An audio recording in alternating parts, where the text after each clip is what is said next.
Uh, this is a message to Africa. China's robbing came in the guise of infrastructure development, economic development, and all that. China futures economic colonialism. China is intending to colonize the economy of Sub-Saharan region. China is intending to colonize the economy of Africa. China is intending to take over all the economic assets and infrastructures of Africa. China has taken over Entebbe International Airport of Uganda, one only international airport of Uganda. That includes the airbase. Because of the idiots in power, China just only splashes money everywhere. Then this one is running faster to get the money. When they go, they don't even understand how they write. Some of them don't go to school very well. You see them with degrees and masters. China makes agreements that are very treacherous, that you will lose the assets of the nation. Now the nation is losing assets.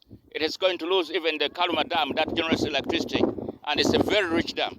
It's going to China. And many, the Lake Victoria is going to China. But it's not the first time that African countries have lost to China. Zambia lost its copper minerals to China during the former dictatorial president. It lost its, Zambia also lost its airports to China. In the guise of borrowing money for development, now it comes to sweep everything away in the guise of coming to develop the nation. In the guise of development, it goes with what you have and what it found there. China came to Uganda when we have the airport. The airport was constructed by Idi Amin Dada in 1976, something like a very long time. Now these idiots bring China in. The airport is gone, the dam is gone, everything is gone, the National Conference Center is gone, the lake is gone to China. I'm warning Africans. I'm an African, I'm a Pan-Africanist. I don't want to talk about Uganda alone and Zambia that have lost. But let us be very keen in mind. If China wants to colonize Africa, we must deal with China as Africans. I'm an African. My name is Brightish Daniels Mazinga Juuko, a royal prince from the great royal kingdom of Uganda, in East Africa, in Africa. I'm a citizen of the continent Africa. I'm a Pan-Africanist. Africa has got 1.2 billion people. African continent has got 1.2 billion citizens. We have only 54 people who are selling Africa to China. Yes, there's some other good leaders who have borrowed from China and did some developments, but they are very few. Most of these dictators borrow money and put in their pockets, and that's where China wants. That putting the money in the pocket, you will fail to pay back. They will take the assets. But also, not all that withstanding, I also want to advise even those presidents who have used the money properly that do away with China.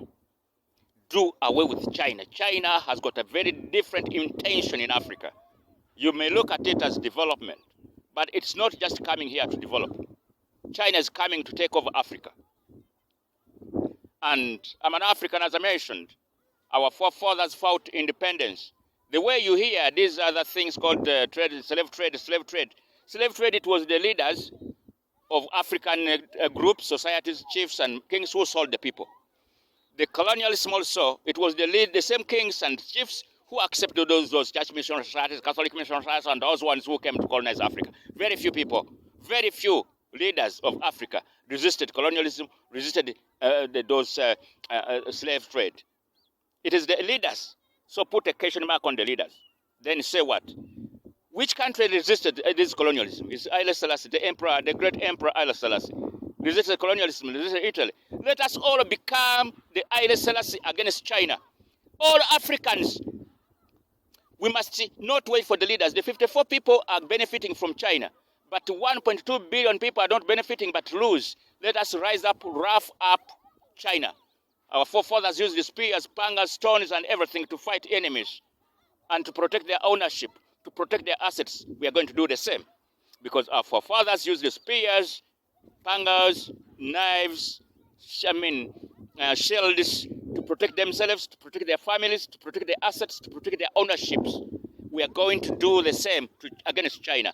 Let every African rise up. If you have a spear, get a spear. If you have a samboko, get a samboko. Big stick, get a big stick. If you have a panga or knife, get that one. Wherever you are, their assets, their businesses, their properties, their factories, shops, and the people.